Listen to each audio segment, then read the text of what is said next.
Assalamualaikum semua. Dalam video ini kita akan lihat berkenaan dengan serangan 51%. Serangan 51% ini adalah ke atas Bitcoin. Okey, ke atas Bitcoin. Yang mana kita dah lihat Bitcoin ini dia seolah-olah kalis daripada sebarang kawalan. Okey, dia kalis, dia susah untuk dikawal kerana yang pertama dia tidak berpusat. Apabila dia tidak berpusat, maka dia tidak boleh diserang secara berpusat. Sebagai contoh, ke atas bank boleh diserang yang boleh menjejaskan ringgit, okay? Menjejaskan mata wang. Jadi untuk Bitcoin, dia tidak berpusat, maka dia tidak terdedah kepada serangan tersebut. Tapi Bitcoin ni dia tetap ada serangan yang boleh dilaksanakan ke atasnya, yang dipanggil sebagai serangan 51%. Jadi apa itu serangan 51%? Serangan 51% ini saya ringkaskan dia adalah serangan melalui penguasaan 51%. Penguasaan apa? Penguasaan 51% kuasa komputer, ataupun kuasa perlombongan. Apa maksud dia? Apa maksud penguasaan 51% kuasa perlombongan? Jadi maksud kuasa perlombongan ini, 51% kuasa perlombongan ini adalah sebagai contoh. Kita lihat pada contoh blok pada Bitcoin. Kita ada Bitcoin, kita ada blok-blok je lah, dia punya rantai Bitcoin.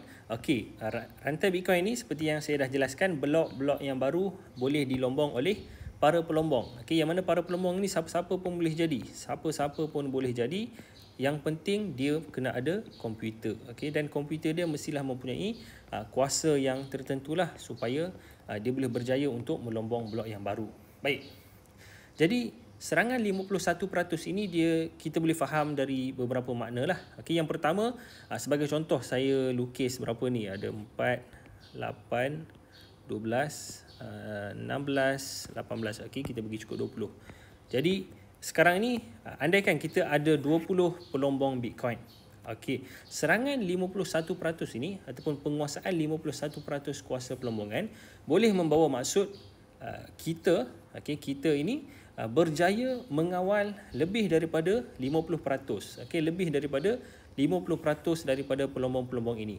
Maksudnya macam mana? Contoh dekat sini semuanya ada 20. Kita mengawal 11 daripadanya. Sebab 10 adalah 10 per 20 sama dengan 50%. Jadi kita kawal lebih daripada 50%, iaitu 11 lah. 11 daripada 20 pelombong ini. Jadi kalau kita kawal lebih daripada 50%, contohlah ini 4, 8, 10, 11.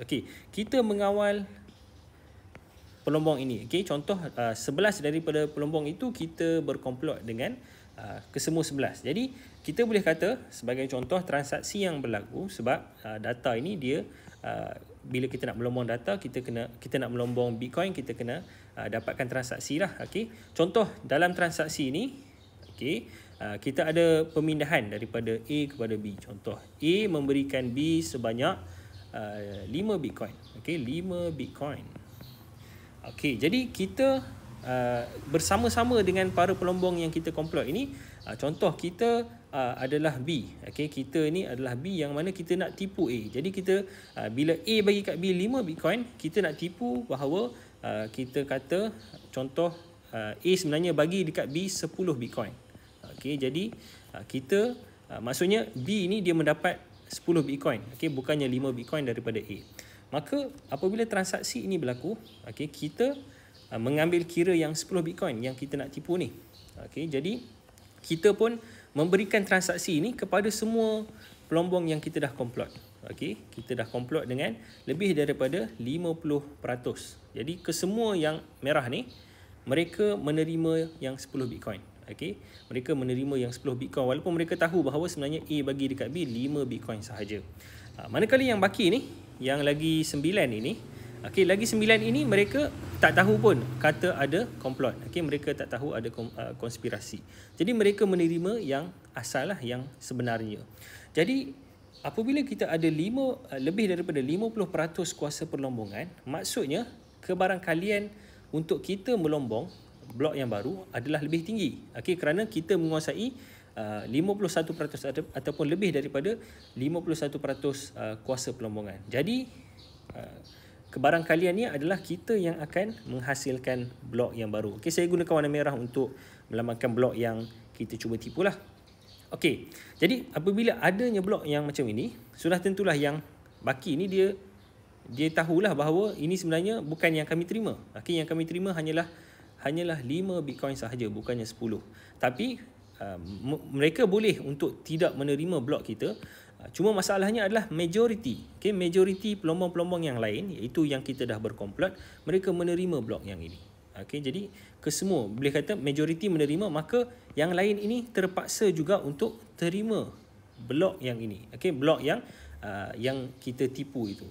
Jadi ini yang kita boleh faham sebagai 51% kuasa pelombongan, iaitu kita menguasai majoriti daripada para pelombong. Ataupun lagi satu lagi yang kita boleh faham untuk 51% kuasa pelombongan adalah sebagai contoh kesemua 19, okey, contoh kita yang berwarna merah, kita pelombong yang berwarna merah.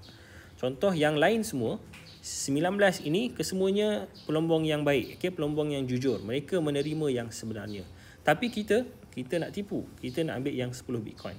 Cuma kita mempunyai kekuatan yang lebih power, okey, iaitu mereka semua ini contoh, mereka semua hanya pakai komputer yang spesifikasi rendah. Okey, contoh macam mereka pakai Intel yang lama, okey, Intel tak tahulah Intel Platinum ke, okey, yang lama, okey, Intel yang chip yang murah, okey, komputer yang murah. Tapi kita pula pakai sebagai contoh kita pakai Intel i9, okey, kita pakai Intel i9 yang mana komputer kita ini lebih mempunyai kuasa yang lebih tinggi daripada semua orang ini. Okey, jadi kita menguasai lebih daripada 51% kuasa komputer. Okey, maksudnya kebarangkaliannya adalah kita yang akan melombong. Kebarangkalian tinggi kita yang akan melombong, manakala yang lain dia akan terlepas. Maka yang ini juga kita boleh kata sebagai penguasaan 51% kuasa pelombongan. Jadi itu yang kita maksudkan dengan serangan 51%. Baik, untuk video yang seterusnya saya akan jelaskan kenapa serangan seperti ini, serangan 51% seperti ini adalah sangat-sangat sukar untuk kita lakukan dan masalah-masalah yang berlaku kalau kita menyerang Bitcoin. Okay, kita jumpa lagi untuk video yang seterusnya.